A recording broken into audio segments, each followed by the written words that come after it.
Hello, and welcome to Take This TV, the television book club podcast, where each week we talk about an episode or two of our favorite shows with our friends in the fandom. And guess who that is? It's you. I'm Carmen Askernes, and I'm joined as always by the amazing Kimberly Woods. Hello. Hello, hot potatoes. This season, we are watching Three Body Problem. Are you ready? I'm not. Which episode are we watching today? Today we are on episode 1. The official Netflix description is: unsettling events put a group of brilliant friends on edge as a mystery unravels with origins tracing back to China during the Cultural Revolution. Now, here we go. So first and foremost, this is a show that is adapted from the book The Three Body Problem. It's a Hugo Award-winning book by Lu Xixin, and it's brought to us by the Davids, David Benioff and D.B. Weiss, who were the showrunners for Game of Thrones, as well as co-creator Alexandra Wu, who has worked on shows like The Terror and True Blood. Okay. Yeah. Yep. Yeah,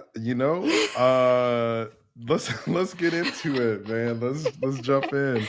So for me, I'm gonna be commenting a little bit from the book perspective, not too much, because I can't keep comparing every single episode.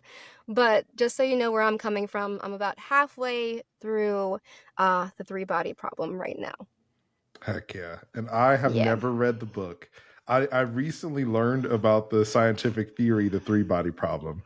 And I watched like a TEDx video about that, a TED Ed video about that.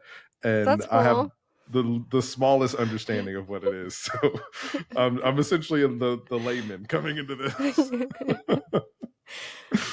For me, right off the bat, I will say that in episode 1, the parts that were working best were the parts that were more faithfully adapted from the book, which is like the Cultural Revolution stuff, the stuff that takes place in 1960s China.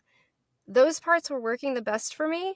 The newer parts where it's like in London and we have these 5 brilliant friends, that's where it deviates from the book. We don't have like 5 brilliant friends in the book, and I feel like they're all in London.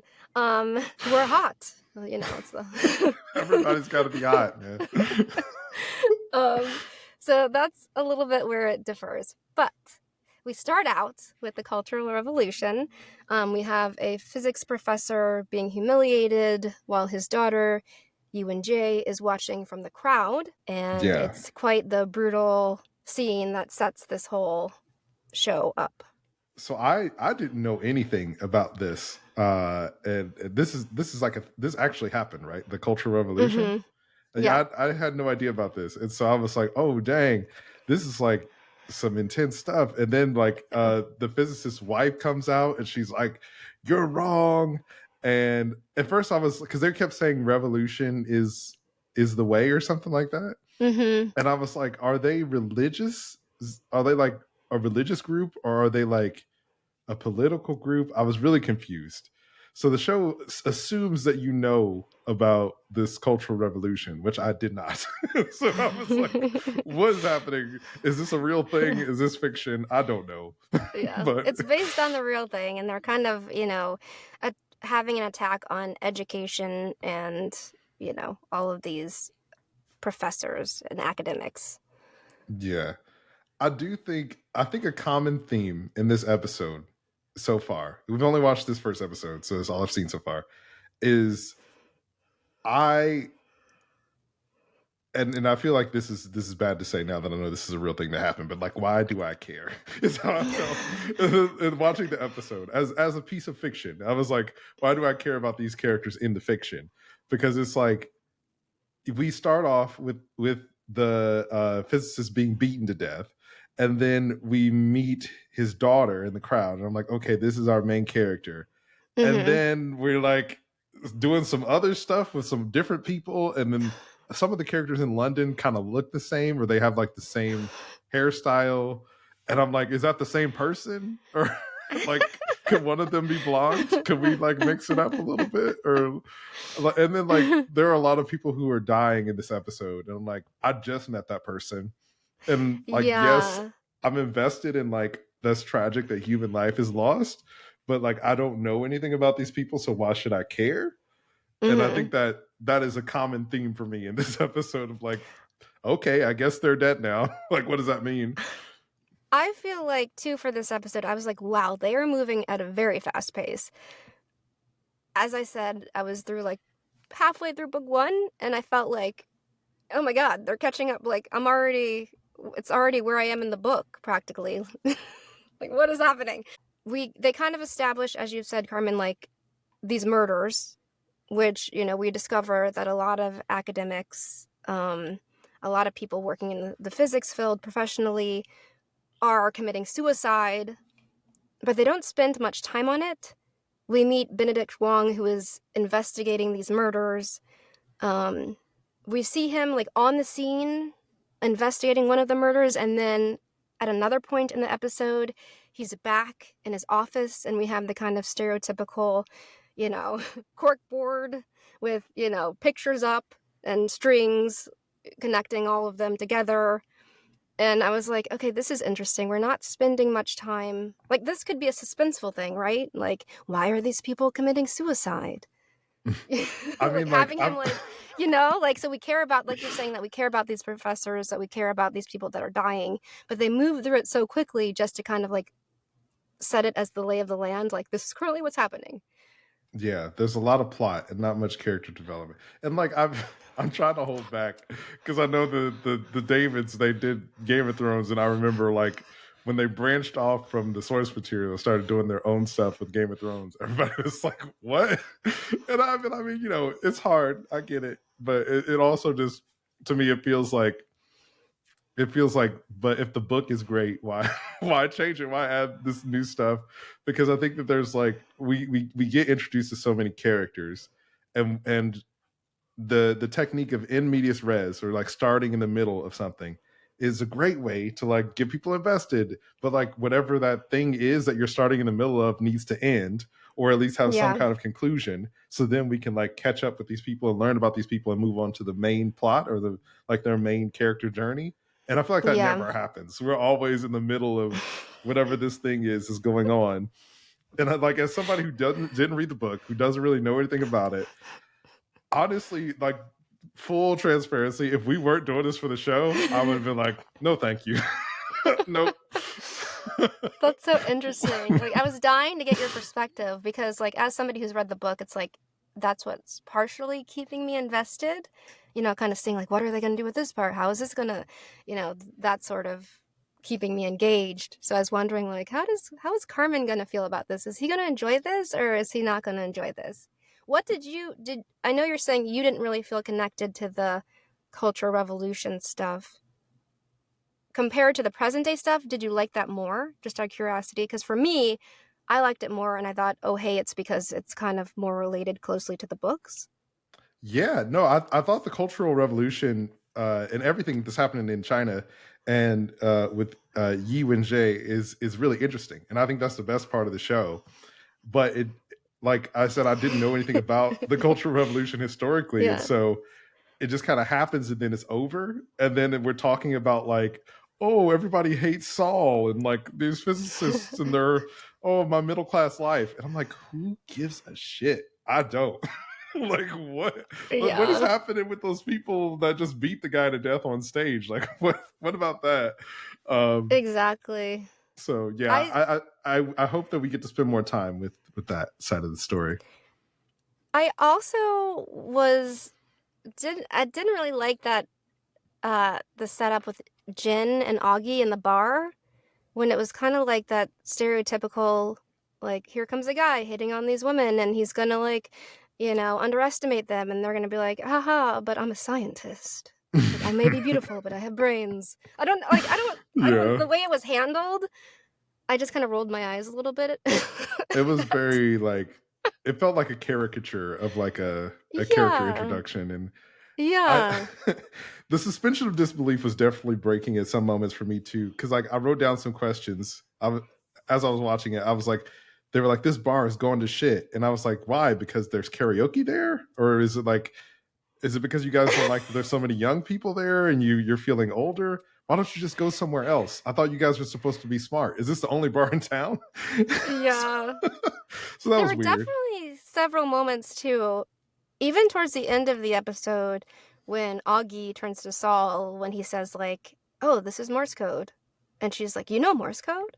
And I'm like, why is she so surprised by this? Like, from scientist to scientist, like, why is that surprising that a scientist might be interested in Morse code or know Morse code? Like, that just seems. Yeah, Also, it's like, she's dated this guy. aren't y'all friends? Oh yeah, and they dated. Yeah, Yeah, it's like you don't yeah. know It's anything like, about you this know Morse person. code? Like, okay. I was also thinking like, so when we first meet Saul and we see Dr. Vera, I wrote down Dr. Oh Vera yeah. commits suicide, but it's the first time we meet her, so there's no wait. And then I was like, why does everybody dislike Saul? Because everybody's like, oh, here comes Saul again. And I was like, why did they dislike Saul? What did he do? And I mean, like his name being Saul and like a Yeah. lot of the biblical themes and stuff. Like I was like, okay, that's a little on the nose, but Yeah. I don't okay. know why they all. But they're like, everybody in the show is brought together by Vera because these 5 brilliant young scientists have all studied under her. So that's like the kind of thing that brings them together. Oh, she was their mentor. I thought she was She their was their peer. professor at some point. They all look the same age, so I was like, oh, she's their peer. Everybody has to be young and I think hot, so she's I guess they were like, I we think she's can't like afford to slightly hire older. somebody who's older than these people who are supposed to. And I was like, But oh, are what they all drives supposed to be in college, or are they like grads? Like what? I mean, they're all running. It feels like they're running companies, though, which is the other anyway weird thing. Going back to Vera, though, it did drive me a little bit crazy. Again, like the pace at which we're going. Like I get it. They want to like hook us at the beginning of this episode, so they're like plowing through some of this stuff. But I feel like it would land more if we knew psychologically like what is going on with these people that are committing suicide. Like what are they so scared of? Like getting that maybe they've tried and dealt with this science, like something more so that we could understand it versus just like showing them dying. Yeah, and it's also like who. I think with the ensemble cast, sometimes it could be like some of the characters can be thin because there's other characters that are more important. But everybody just is really rude. And I'm like, I don't really care about any of these people because they all just kind of seem like jerks. And like even when they go to Dr. Vera's funeral, and Sam from Game of Thrones, I don't know his character's name. Yeah. He's like talking about his company and like drinking in the bathroom and teasing the other guy about Jen being there. And I guess at some point that guy and Jen dated. Oh yeah, But I'm Jack like, Rooney is his name in the episode. okay, Jack, yeah, because he has like Jack Snacks or whatever. Mm-hmm. And I'm like, but like, why do you spend time like you're a full adult? Like you're not like a college student or like your brain's fully developed. You clearly don't like these people. Why are you spending time around these people?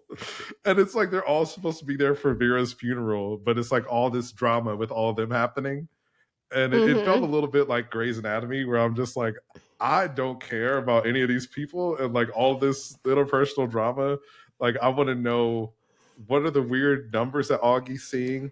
Yeah. And her friend is like, did you go see the neurologist? And she says, yeah. And Jen's like, what did he say? And she's like, oh no, it was a she. And she's like, what?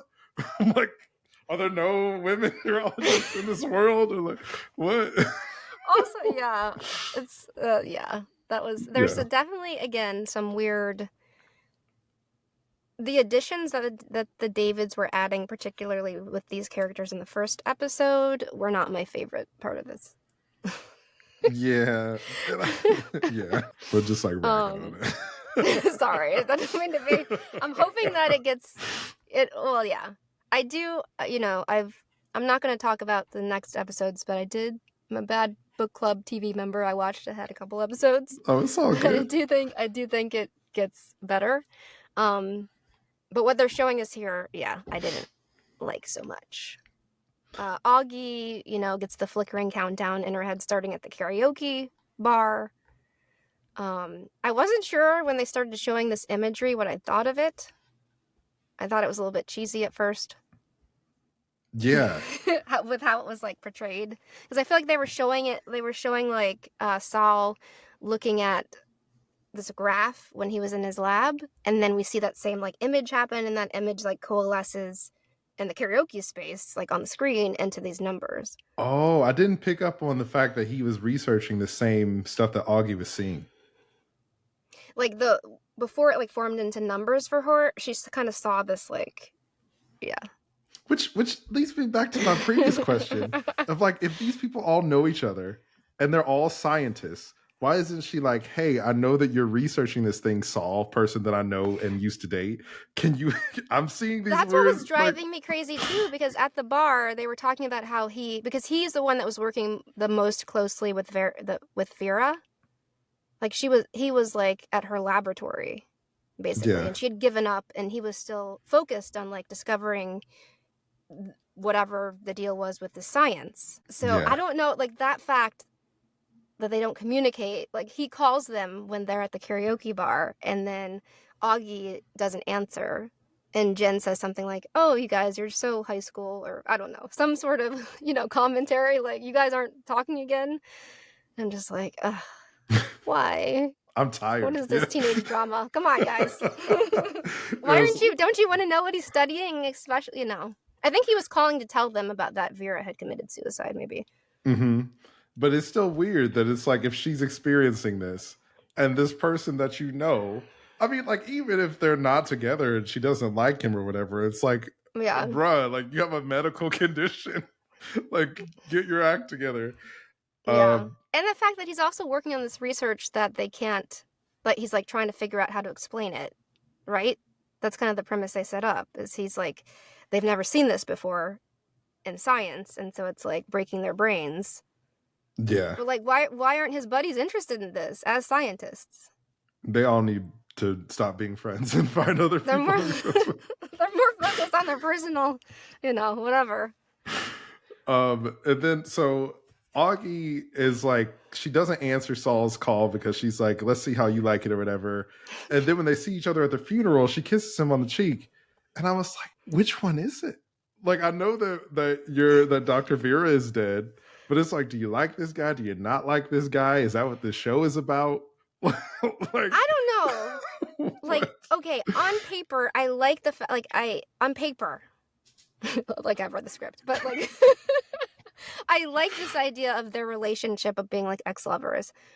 But also, the way it's manifesting right now on screen is driving me crazy. Like, it feels forced and not authentic or something. And kind of toxic. Yeah, and kind of toxic. And again, like I don't understand why everybody's like, oh, so like, everybody's so mean. We have this scene after the funeral where Augie is visited by this woman. Cigarette girl who lights her cigarette and basically tells her to stop her work on nanoparticles, that if she stops her work, that the countdown will stop, and tells her to look up at the sky at midnight. I was so mad at that scene because I was like, well, first of all, I said LOL because I literally laughed out. I paused it because I was laughing so hard. I was like, cigarette girl comes up because like I was like, this is a freaking cartoon, because she's like, she got the cigarette all hanging out of her mouth all dumb, and I was like, nobody smokes like that. And she's like offering to light Augie's cigarette, and I was like, obviously this is an important character. And so cigarette girl, it's like, the Lord has a better way. And I was like, bro, if I had a countdown in my eyesight and I can't even see people's faces, and then somebody comes up to me and is like, the Lord has a better way, and like knows about my countdown, I'm not just gonna let them walk away. Hello, cops, friends, somebody help. I'm being like attacked by some terrorist group. Like, what the heck? And Augie's just like, what? No, come back. And I'm like, just die, and let's move on, because you're dumb. I thought you were supposed to be a scientist and smart. So anyway, I was like, Augie gives up so easy when cigarette girl walks away. The stuff in China and London feel unrelated. Yep. So dumb. So Augie listens to this lady's advice and goes to watch the stars at midnight. Invites Saul along. They have this other sort of exchange as they're walking to go sit down, where she's like, "Don't even try to hit on me. It's not about that. Like, I'm not bringing you here for that." And then he Oh like yeah, puts his because he arm puts his around arm her, around and I was her. like, "What She is like happening with this relationship right now?" it feels like okay, not to like keep ragging on these guys. I'm sure they tried really hard, but it's like it feels like a robot, like not even an AI, but like a robot that's never had a human relationship. It's like what? That's not It's how like, how do they people even work interact. at all? Yeah. Anyway, I don't know. Maybe they Right were now, a one I like night the idea of. stand. Yeah. I don't. It seems like more in that. It seems like they are always on and off again, according to their friends. So, I don't know. Anyway, they sit down to watch the sky. And then the stars blink out and This on. reminds me of that scene On and in on. Moon Knight. They wink. Spoilers for the Marvel show Moon Knight if you haven't seen it. But like the whole sky, all the stars in the sky are blinking on and off. And I was like, why? Why did Cigarette Girl make it seem like, hey, I don't know, a little star is going to twinkle at you, and if you don't look at the sky, you're going to miss it. Like, who's going to miss that? I guess she was letting Augie know that this is for you, and you should like try to Yeah, figure out. yeah. Even though the whole world sees it because it's on the But news the next day. it doesn't make sense because it's like, okay, what if Augie didn't talk to Saul and she doesn't know Morse code? So how would she understand the message? It should just be like, oh man, Well, the world is ending because the stars are blinking on and off. well, So, she would know that they did wink for her because the lady was like, "We're gonna do it for you." So even if she didn't get that, oh shoot, they're winking it's Morse code for my countdown. It's still a pretty powerful message that they are winking for her. I laughed so hard that that happened, dude. I was like, this is so stupid. Like, and it's one of those things too where it's like everybody sees it, so it's real and it's Yeah. happening, and it's like, I guess this is an anime and they're gonna fight God at the end. Like, where do you go? But at the same time, because clearly it's on her time zone at this time, but then like, how is the whole world seeing it on other time zones? Oh yeah, when it's daytime for them. Maybe the sun is flickering on Is and it off. then midnight? Yeah, I don't know because it's on the news, like as a world event. I don't know. We also get a moment of reveal at the end here, where Jin visits Vera's mother, and we find out that Vera's mother is UNJ. Is that in the book? Yes. Oh. Yes. So that is in the book that it's slightly different because Jin isn't like, as I've said, it's like so many different characters that they've broken this into, but the main character does visit UNJ. But also from the book, I remember that being more of a nice connecting moment than what happens here. Because UNJ I is feel like like, it's a very life is brief a interaction. bitch. Yeah. I remembered liking those scenes in the book, and here it's just very like quick, and it's like, okay, we've learned, okay, she's made it off the base, and it's her way of like telling like, hey, here's a VR video game. Here's Right. the helmet that Vera was playing with, which I don't think that's how it happens in the book. I don't think UNJ gives the actual helmet. And also it's not a helmet in the book, it's a VR suit. A VR suit. Oh, okay. Yeah. So this helmet thing is new. So. Okay. I did want to point out that before that we did see that UNJ was in a labor camp. Was that because we do have that scene where we see after her father is murdered and she's on the stage with his body and the guards kind of walk over? Is that why she was in the labor camp? Okay, because I was just I think so. why? Well, I just think because she's sent away too as being associated with, plus she's also a scientist herself. Okay. Because there were some people that she was with in the crowd and they were like, no, don't go up there or whatever, trying to hold her back. And then she's by herself. And I was like, what happened to those people? Were they just like, oh, we don't care anymore. Go get yourself killed. I got work to do. Maybe they only stuck around for so long. Yeah, but it's like, what? Like, why even be there in the first place? So yeah, that was weird. But then she meets somebody at this camp. This reporter. He's a reporter. And as soon as he walked up, And she was like, I don't have anything to say to the press. And he's like, oh, I'm not here for that. And I was like, he's going to do something shady. This guy, he's a little worm. You can't trust him. And sure enough, he gives her some book that she's not supposed to have. He like gives her the Bible or something. And then they like speed run their romance. And after they spend the night together, she gets caught having it. And then they put her in jail for an unbeknownst amount of time, and then they like torture her by throwing water on her in the freezing jail in the winter.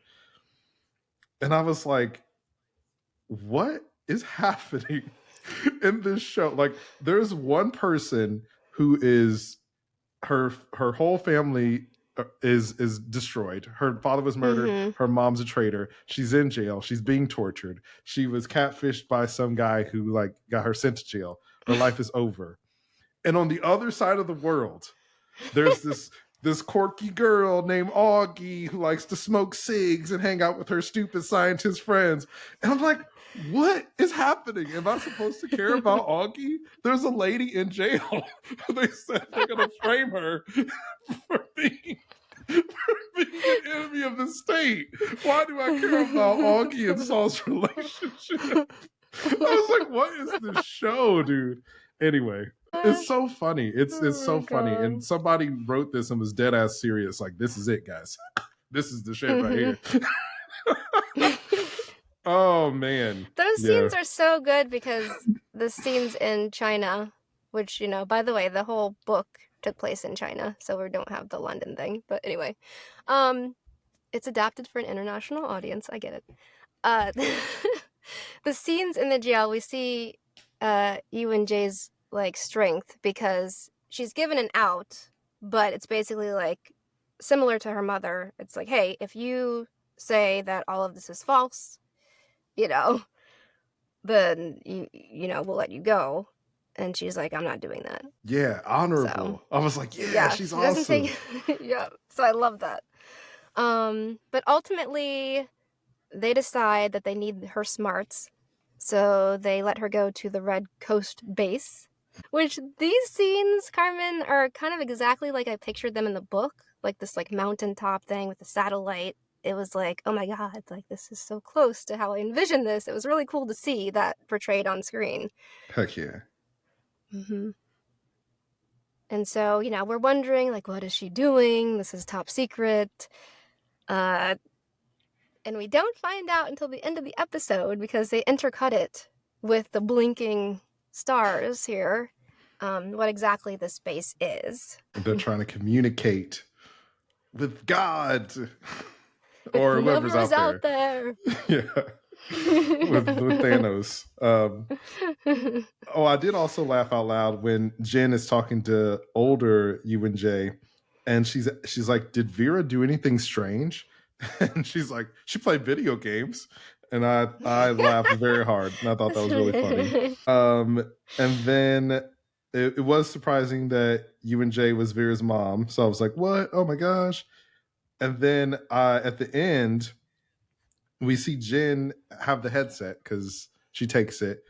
And because she is one of the world's leading scientists, one of the leading minds in the world, she's like, my friend who committed suicide, her mom said it was strange that she played this video game that I have access to the internet and I can't find anywhere on the internet. So I'm going to put it on my face. So she does, like a champion. And then she gets spooked by how real it is. And there's like a skeleton in the dirt. And yeah, I just wrote, I thought she was supposed to be smart. I feel like whenever you have a character whose whole character personality or character traits is that they're smart, it's like, what? Okay, but whatever. But she is curious. Curiosity. We can excuse it because, you know, right. Curiosity. She was very curious. So that was Three Body Problem episode 1. Yep, that was episode 1. Carmen, what did you think? I'm not a fan. Clearly, as I've been ranting for 30 minutes. But you know what? Maybe they'll win me over. Did this whole existential, like, you know, thing kind of pull you in at all to see, like, where it goes with that? I mean, I was really interested in the stuff happening in China, and it was interesting to see the like big world event where the stars were flickering on and off, and I was interested in like the detectives trying to solve the murders, but I just feel like it just feels like each episode's an hour of my life, and I'm just like, I don't know. So we'll see what happens. What did you think, Kimberly? Was a little concerned after this first episode. Like I said, I really like the stuff that is from the book. Some of the stuff that's been made up so far, I'm not such a fan of, and I feel like they really rushed through the episode, and I get it. Like, sometimes the book itself moves more slowly. The book goes into a lot more of the actual science, which might be boring for a mainstream audience, but I feel like maybe if they understood a little more of the science, they might understand more of the looming threat and the, like, immensity of it. So I feel like that could be being handled better.